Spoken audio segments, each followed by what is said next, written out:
gentlemen, boys and girls, and fabulous humans all over the world. It is, of course, the dirty December 2025. And right now we are live at the Motherland Festival 2025 to celebrate the year.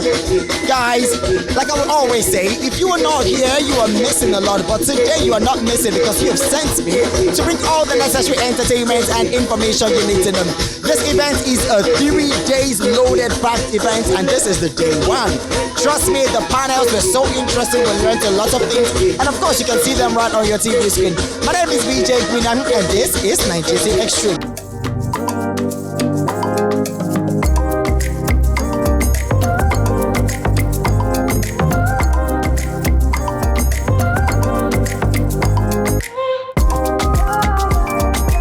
Give us just one tip on how to make money in the entertainment industry, because a lot of us and a lot of people just go into the industry for just the entertainment part and just want to have fun, forgetting that they can make money from this. Yeah, I think it used to be harder before, but now with the presence of social media, it's much easier. Like I tell everybody who cares to listen as a young creative, use your social media. There's no gatekeeping anymore. You can make money on social media. You can make money from views, you can make money from YouTube. So if you're so talented, right, show your talent on social media, and people will pay. So I advise any young creative or somebody who's been there, who's doing great work, leverage your social media. Yeah, that's one way to make money. And I think if you leverage your social media, you're going to get a lot of eyeballs looking at you, seeing what you're about, and you start making money outside of social media. Yeah, but the first exposure that you need, or that you can quickly get, because you might not need it if you have other means, right? But the first exposure that you get is social media. That's what it's top of mind first before you start getting the bookings. Yeah. You know what you want. At the end of the day, you're documenting. You are storytelling, documenting, and advancing culture. But for that to happen, the economics has to be right. And so, while you're doing the fun part, the interviews, the analysis, all of that, you also need to find ways to make the capital work. And so that's how we manage it. You get the play, but you also do the financials right. Love showbiz. Yeah. How do you think the up and coming artists can make money from their business? Because sometimes they just forget about the whole money part, and all they want to do is entertain and make people laugh and make people enjoy the music, forgetting that they can make cool cash from it. What do you have to say about that, and how can that be worked on? Education. A lot of artists and entertainers are getting into the creative industry now. Would you say that's what Pella lacks?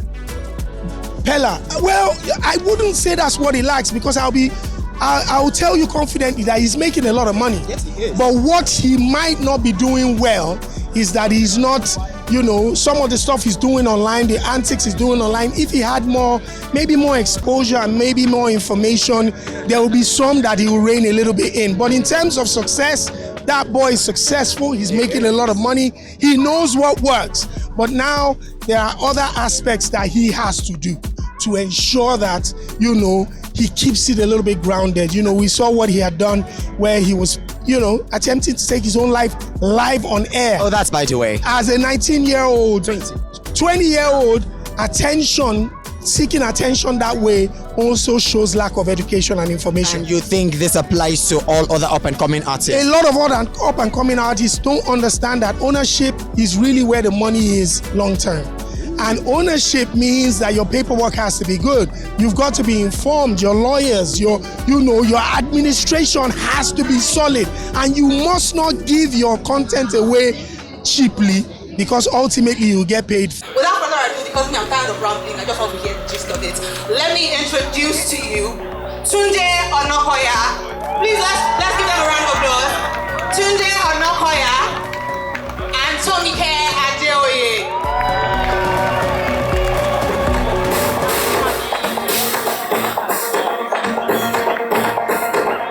Can we continue giving them a round? I wanted to teach chess to schools, to children, because I believe chess could be a valuable way for them to learn how to be better thinkers. So I remember I was 21 at the time. So I put together, a proposal. I got a suit, and I started going from school to school. There was no school I didn't go to on this Admiralty. I was just going up and down, submitting proposals at the tables that I want to come to your school and teach the children here how to play chess. as a part of the programs for the school. A lot of them would not even answer me, or they will say, well, they will get back to me. So a few schools agreed, and I started working with them. But of course, they were paying me peanuts. So at the time, I was still living in Ikorodu, so even to come to the island, sometimes I wouldn't have money. I would trek. I could trek from Cape to Ojota and take bus, do all of those things. Then, at some point, I did this for 2 years actually, before I started the Chance in Slums project. I wasn't making enough, right? So at some point, I decided that I wasn't going to do this anymore, that I was going to sort of like jackpot and leave the country. But that was when I found purpose, which is a more meaningful way to think about what I could do. So I realized that this work that I want to do, right, for children, you know, that it is most meaningful for children that cannot pay for it, not in the schools, because there are children that cannot make it to the schools, right? So that is the first thing about impact, right? If you want to change the world, someone else has to pay for it, right? And that is understanding like what the opportunities are within the ecosystem of the business or the idea that you're trying to bring to life. So I thought I could teach children chess that come from extreme poverty, right? Because that was where my heart really was.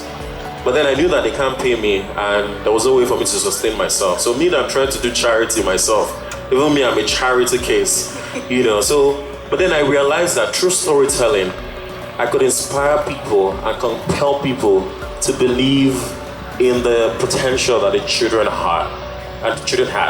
So it brought it into, again, this full circle moment where I could do the work that I really cared about through impact.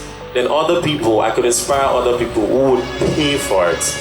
At the beginning it was through donations, then eventually it evolved, you know, into like partnerships. Then eventually I gained a bit of a following, and it became an entrepreneurial endeavor, right? But my case is that of the outlier, right?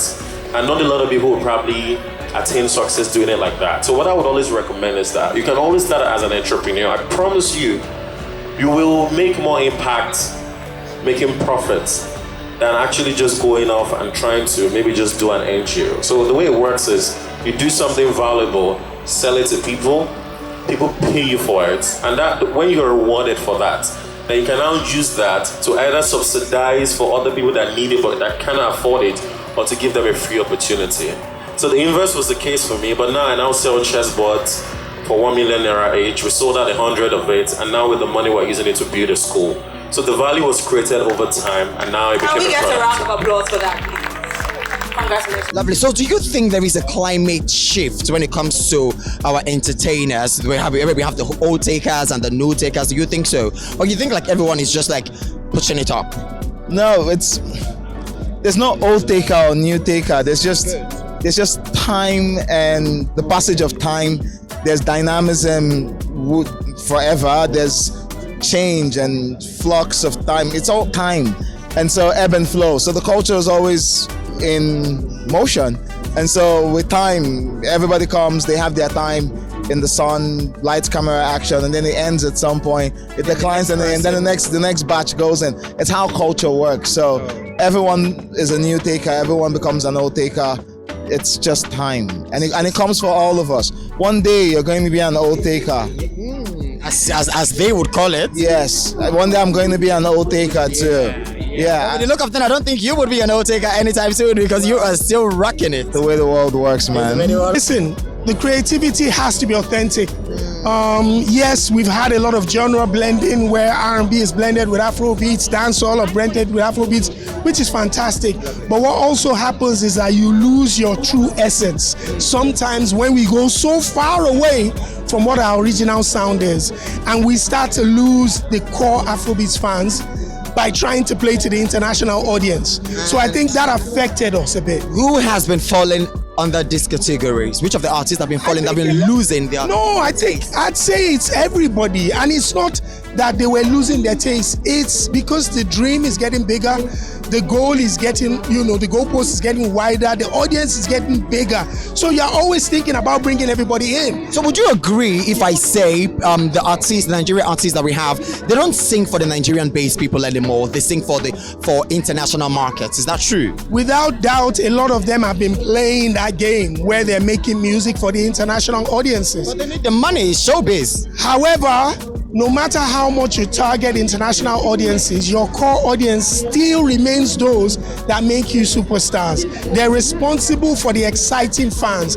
They understand you and your culture best before other people do. Because if you target international audiences and you don't get them, you've lost your home base, and that's it. You've lost your motherland. That's it. So you cannot lose the motherland, you cannot lose the home base, you cannot lose the core fans. So you have to, no matter how big you're trying to go and how international you're trying to make it, your core still has to be the same. How do you decide what partnerships align with your values as a brand?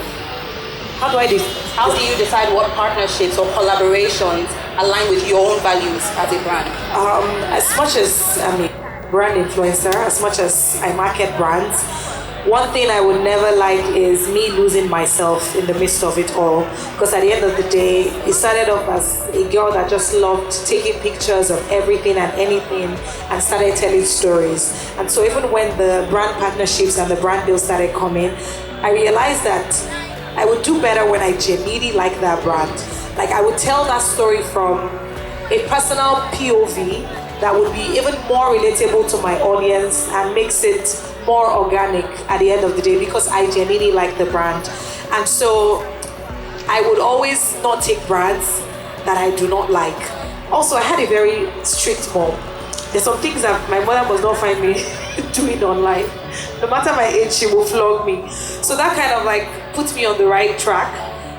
Like I would always remember, you know how they would say, Rati Omo NET, Iwonshe. So there are some things that I would never do. You will never see me selling bot enlargement pills. And also because I know that God put me in this industry for his purpose and for his glory. I'm very much aware of that as well. I would try as much as possible. I'm not perfect, but I would do my best to not tarnish that image. And also knowing that one partnership can ruin every single thing that you've worked for, and all the sleepless nights at the end of the day will be nothing if you take one wrong step or one wrong partnership that just maybe dupes people or whatever it is. So I'm very selective when it comes to brand, and I also make sure that I love those brands. For me, I think that is key.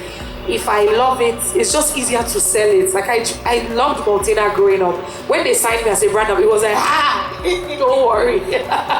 So like I would sleep, wake up, like my kids now, I've transferred it to them because their mother genuinely just loves Maltina. It's not about, when the lights are on or when they say action, they're literally always fighting for Maltina in my house. So I make sure that I love those brands genuinely. If I don't, if it's a new brand, I try as much as possible to get familiar with the brand and use it, understand what it's about before I now come and say, hey, family members, come and use this or come and try this. So for me, that's really the baseline. Tell us the challenges you have faced in this industry, because you cannot tell me that everything has been bed of roses for you. So what are the challenges you have faced and how have you been able to overcome them one after another? I think it's the same challenge any person who's on the come up has faced. Every malam waiting ketu. Yes, my own ketu. My own number ketu I still, so I did okay. Okay, number ketu you see. Lucky for you. I think it's just sometimes knowing that you are great at something, but the weight is like you now doing this work. You know how brilliant you are as a person, but it's that you're waiting for the big break. You're waiting for people to see you and almost like say yes, that's the one. But what I would say is that social media has made it easier. Yes. Right. So that everybody can play. It's truth. Yeah. You focus on the truth of the. You focus on your truth. My truth service. So you serve and you serve as much as you can. You focus on the truth of the industry, what is and what isn't. You go past the fluff, the bells and whistles, carrots, all of that nonsense, and then you just hold on to what's real. If you hold on to what's real and what's real for you and what's real within the space, you can never lose. Ownership, do you mean, or are you trying to say that some of these record labels are always giving the artist problem to owning their own sound? No, I don't think so. Okay. I think the record labels actually, it's the business. When you're just starting in the industry, record labels are negotiating with you. It's a trade by barter. They want a little bit more, and because you don't have that much leverage, you probably have to work with them. However, it is the way of life.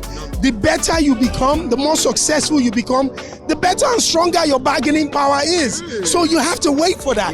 Everybody starts. Youth when no one else is looking, where before the spotlight comes on you. So before you get into the spotlight, just know that the stakes are much lower for you. Someone like Tommy Kenna, I'm sure one of our greatest fears is like making public mistakes, because our mistakes will be judged very harshly because she's already in the limelight, you know, and for a lot of people as well, you know, that mistakes will be judged harshly. But while you're still under the radar, make all your mistakes now. Give yourself a chance to fail multiple times so that when you eventually get your moment in the spotlight, you're fully ready for it. I wish you all the best. But holding on to God always pays off. Like, God cannot be the foundation and everything will crumble. Like, even when things are tough, I realize that if you just hold Him, it will get better. Because if I look at it, where are the problems I faced 5 years ago? Today, those problems, they are even little compared to the ones I'm facing now. So I know that the ones I'm facing now with God on my side, it will definitely get better. So for whatever it is that you're doing, whatever industry that it is that you are in, hold God tight, because He's the only person that can do things that men cannot do for you. He's the one that will open doors that people cannot open onto you. So with these few points of mine, I do hope I've been able to convince you and not confuse you.